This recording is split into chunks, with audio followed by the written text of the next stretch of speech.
Hello everyone, ESIC, MTS और UDC के document verification में जब आप जाओगे, अगर आपका डीवी लिस्ट में नाम आता है तो ये जो फॉर्मेट एक स्टूडेंट ने शेयर किया है ग्रुप में और मैंने पिन भी किया है। तो इसमें आपका क्या है कि अभी इंदौर एमपी का फॉर्मेट है, ठीक है। बाकी अलग अलग रीजन का अलग अलग रहेगा, यहाँ पे सेम रहेगा, बाकी यहाँ पे ऊपर ये चेंज होगा, ठीक है। यहाँ पे आपको क्या है कि ये फोटोग्राफ यहाँ पे अपनी एफिक्स करनी है, नीचे आपको सिग्नेचर बॉक्स में करनी है, जैसा आप थंब में देख रहे होंगे।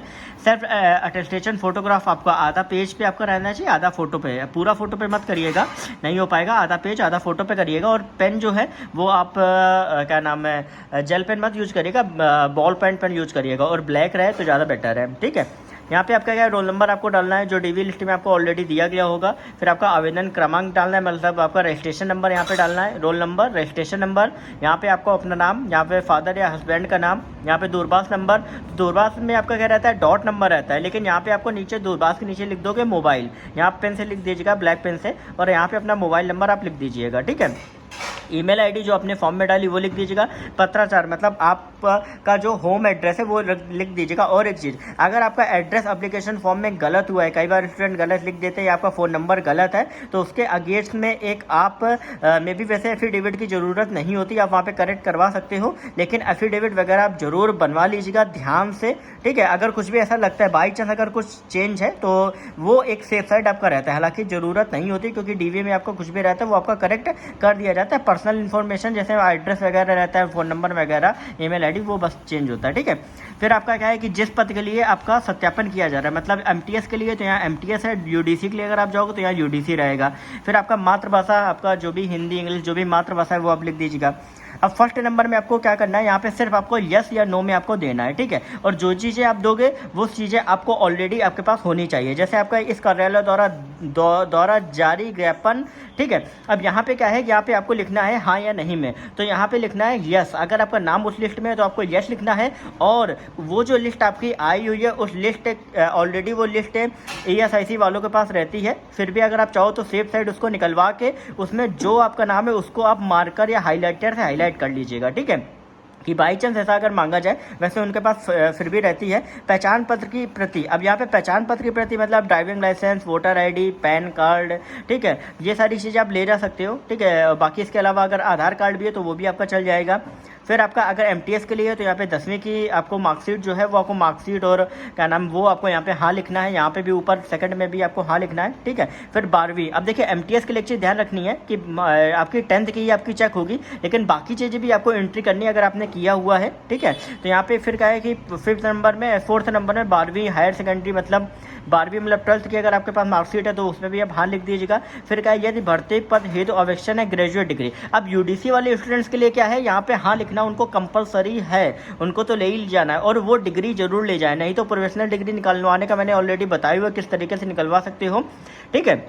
बाकी अगर एमटीएस के हैं तो अगर यहाँ पे नहीं भी लिखेंगे तो भी चलेगा, कोई दिक्कत नहीं है, ठीक है। अगर है तो लिख दीजिएगा। अन्य शैक्षिक योग्यता, अगर आपने कोई डिप्लोमा वगैरह किया हुआ है तो आप एक बार दे दीजिएगा, क्योंकि सारे डॉक्यूमेंट्स आपके सबमिट होते हैं, क्योंकि आप जब एक बार ज्वाइन हो जाते हो तो उसके अलावा कुछ भी अगर आप करते हो तो उसके लिए आपको इंटीमेशन देना होता है, तो सारी चीज़ें पहले उनको बता दीजिए क्या क्या चीज़ें अभी आपने कर रखी हैं।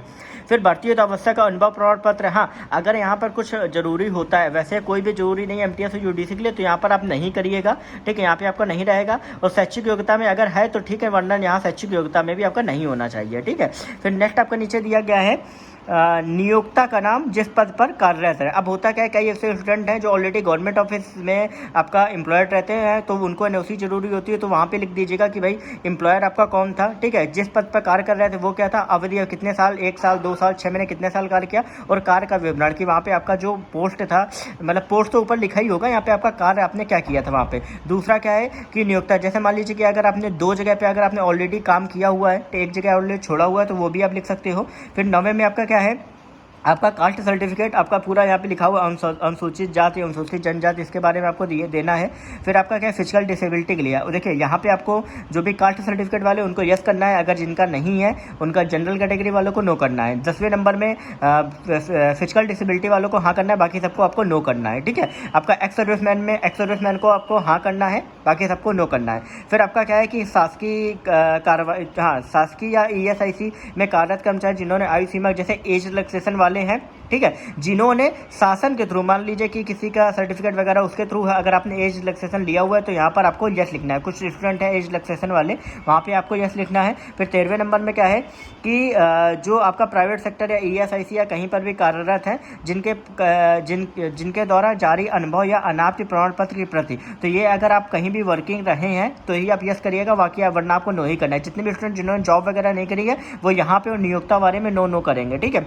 14 में अगर अतिरिक्त कोई भी इन्फॉर्मेशन आप लिखना चाहते हो तो वो आप यहाँ पे लिख सकते हो, एडिशनली अगर आपने कुछ किया हो।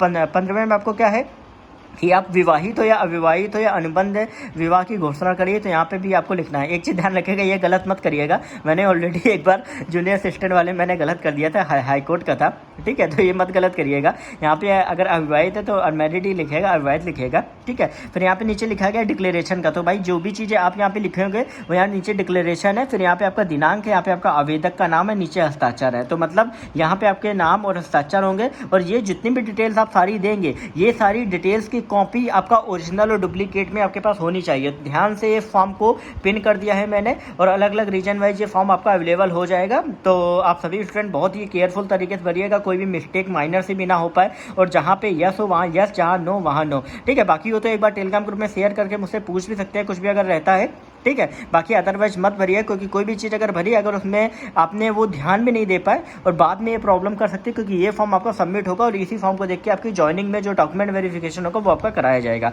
बाकी कोई भी अपडेट रहती है टेलीग्राम ग्रुप को ज्वाइन करिए और चैनल को सब्सक्राइब करिए। वेटिंग लिस्ट वाले कैंडिडेट्स, अभी वेटिंग लिस्ट आपकी आएगी और मे भी आपको मौका आगे दिया भी जा सकता है, तो आप सभी उसके लिए चैनल को सब्सक्राइब करते रहिए। कोई भी अपडेट आएगी तो वो यहाँ पे आपको मिलती रहेगी, क्योंकि आप लोग वेबसाइट विजिट भी करते, कई बार नहीं भी कर पाते, तो भी यहाँ पर आपको मिलती रहेगी। ओके।